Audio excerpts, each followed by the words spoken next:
नमस्कार, मी श्रोते राहुल बुलेटिनमध्ये आपलं स्वागत करते। महत्त्वाची घडामोड सुरुवातीलाच मनोज जरांगे यांचं जुन्नरमध्ये जंगी असं स्वागत करण्यात आलेलं आहे। जोरदार स्वागत मनोज जरांगे यांचं जुन्नरमध्ये झाल्याचे हे दृश्य आपण पाहतोय।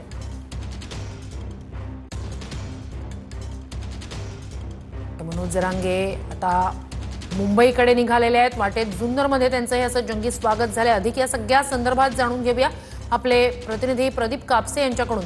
प्रदीप, जुन्नरमधली दृश्य आपण पाहतोय, जंगी असं स्वागत मनोज जरांगेंचं होतंय आणि याच पार्श्वभूमीवर खरं तर मागे असं हटणार नाही, म्हणजे आता गोळ्या घातल्या तरीही मागे हटणार नाही, हे त्यांचं वक्तव्य महत्त्वाचं।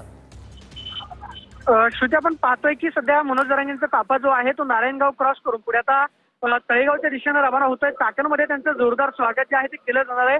मात्र मनोज जरांगे यांची आक्रमक भूमिका पाहता कोणत्याही परिस्थितीमध्ये आमचं आंदोलन आम्ही मागे घेणार नाही, अशा पद्धतीचा पवित्रा जो आहे मनोज जरांगे यांनी घेतलेला आपल्याला पाहायला मिळतोय। मनोज जरांगे यांच्या आंदोलनाला ठिकठिकाणी आपण पाहतोय की गावोगावी प्रतिसाद जो आहे तो मिळताना पाहायला मिळतोय। जेसीबीच्या साह्यानं फुलं उधळली जात आहेत।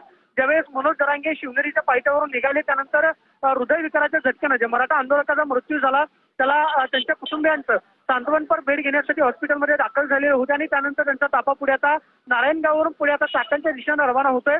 मात्र मनोज जरांगेंची घेतलेली भूमिका पाहता आम्ही कोणत्याही परिस्थितीमध्ये आझाद मैदान सोडणार नाही असा पवित्रा त्यांनी घेतलेला आहे। सरकारनं जी 1 दिवसाची परवानगी दिलेली आहे ती परवानगी वाढवून द्यावी, अजूनही मुख्यमंत्री देवेंद्र फडणवीस यांच्या हातामध्ये वेळ आहे, अशा पद्धतीचा थेट इशारा मनोज जरांगे सरकारला देताना पाहायला मिळतात। ओबीसी मधूनच मराठा समाजाला आरक्षण हवं आणि सगळे सोयीने कायद्याची अंमलबजावणी करा, या 2 प्रमुख मागण्या ज्या आहेत मनोज जरांगेंचे असणार आहेत। सगळ्यात महत्त्वाचं म्हणजे आतापर्यंत मराठा आंदोलकांवरती जे गुन्हे दाखल झालेले आहेत ते सुद्धा मागे घ्या, अशा अनेक मागण्यांसह मनोज जरांगे आझाद मैदानावरती उपोषणासाठी बसतात। मात्र कोर्टानं घेतलेला निर्णय त्याचबरोबर सरकारनं दिलेली 1 दिवसाची आंदोलनाची परवानगी पाहता आज रात्रीच मनोज जरांगे मुंबईमध्ये दाखल होत आहेत। मात्र ठिकठिकाणी त्यांना शेकडो वाहनं जे आहेत त्या आंदोलना आपण पाहतो की ताफ्यामध्ये येऊन मिळतात। ठिकठिकाणी मनोज जरांगे यांचं जंगी स्वागत होताना पाहायला मिळतंय। मनोज जरांगे यांची आक्रमक भूमिका पाहता सरकारचं शिष्टमंडळ आजच मनोज जरांगेंची भेट घेतं का किंवा सरकारकडून मनोज जरांगेंना काय निरोप दिला जातो हे पाहणं महत्त्वाचं असणार आहे। मात्र ठिकठिकाणी आपण पाहतो की मनोज जरांगेंचं स्वागत करण्यासाठी मराठा आंदोलक बांधव जे आहेत रस्त्यावरती येतात।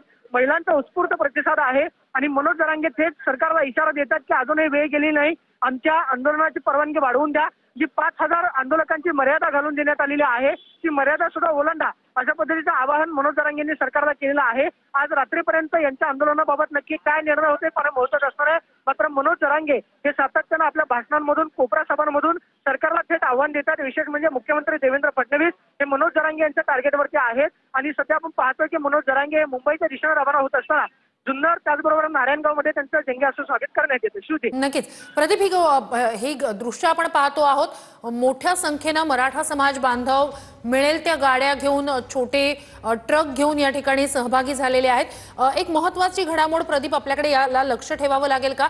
कारण जे मराठा आरक्षणासाठीची मंत्रिमंडळ उपसमिती आहे त्यांच्याकडून पुन्हा एकदा मनोज जरांगेंना संपर्क साधला जातोय का? चर्चेसाठी पुन्हा एकदा काही प्रयत्न होत आहेत का? मनोज जरांगे यांच्या मागण्यांसंदर्भात पुन्हा एकदा सरकारकडून त्यांच्याशी काही संपर्क साधला जातोय का?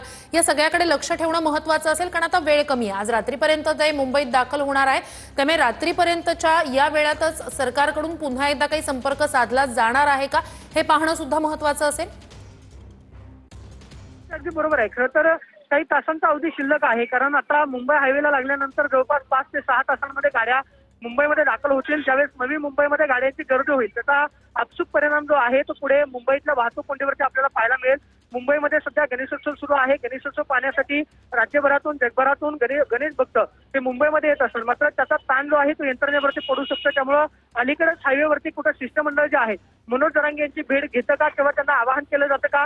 नवी मुंबईमध्ये ज्या पद्धतीने राज्य सरकार सांगण्यात येत होतं की नवी मुंबईमध्ये जागेची परवानगी जी आहे ती मनोज जरांगेंना द्यावी असं हायकोर्टानं सुद्धा म्हटलेलं होतं।